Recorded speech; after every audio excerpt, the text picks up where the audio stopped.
Good morning, Scratch Kitchen. How are y'all doing on this Sunday morning? We are doing good here. Antonia is working. Alright, let's get into our articles. Now, because I am talking about Smithfield Farms, which is owned by a Chinese-based company, I kind of have to get into the political aspect. I started this Scratch Kitchen for a creative release. Because on the internet, I talk about such serious stuff, and I just really need something like an outlet. So, with this, I have to get into the political aspect. Because of the fact that Smithfield Farms has been owned by a Chinese-based company for a very long time. Here's why. They had 4 employees that died. They were given fines of $13,494. Think about that. They were fined because they had employees that died. Tyson had employees that died. JB Meats, they're owned by 2 Brazilian brothers who served time for fraud. They both had employees die, and there was no fines. Nothing.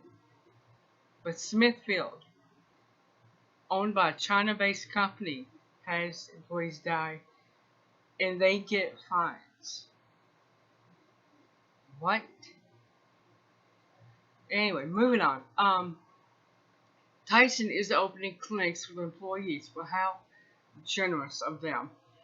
During the 1950s, a lot of these companies had like a little clinic, an infirmary. So if someone got hurt on the floor, they could get help. They were a product of Upton Sinclair's book, Into the Jungle, which detailed how immigrants and children were treated by these companies in Packing District in Chicago. Think about that. They had them, and for a very long time, they were gone. I can remember back in the mid-'80s, my late father worked at a Emerson Electric. They built motors for Whirlpool in Kenmore. Let me get the camera. He lost from here up to the tip of his right thumb. They didn't have an infirmary. He had to be taken to the local hospital, ER, and then medevaced to Memphis. Because they didn't have a facility to treat him.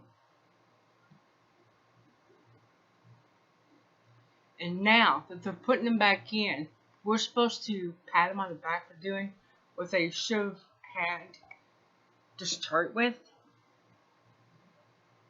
Really? No. No. Now, this brings me down to the last article, which is about a Central Arkansas meat processing company. Right before the pandemic started, let me grab my glasses, hit the article, and see what they're called. I forgot already. Are you even surprised? No.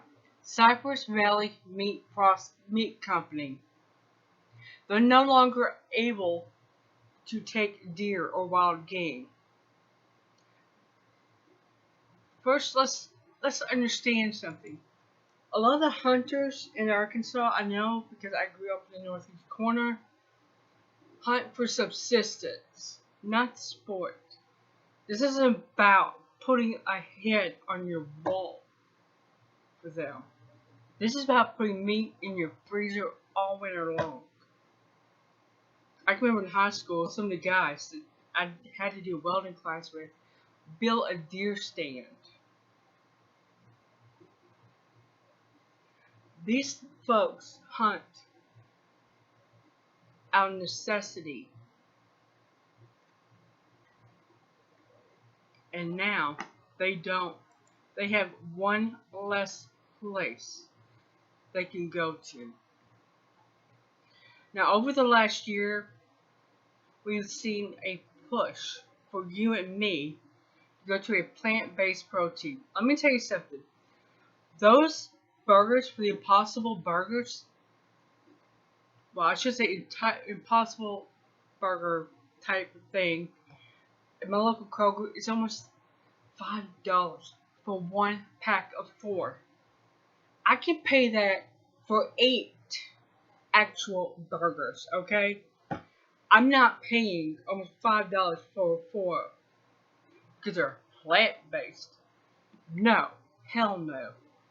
Um, this is a disruption in our food chain. Now, I did one, I think, last week. Yeah. This year is going by so fast, I can't keep track of it, really. But there's an attack on our food system.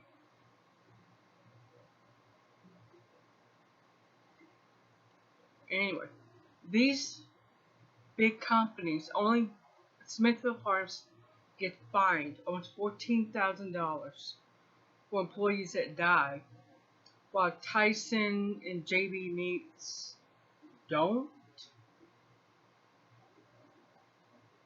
We gotta look closer at these things, not just look at the surface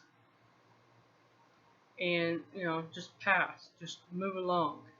We need to start looking closer at these things. Alright, guys. You know what? I'm going to put this on both channels. I've had a couple nights rough sleep. I don't know why, I just have. So, I will see you guys tomorrow.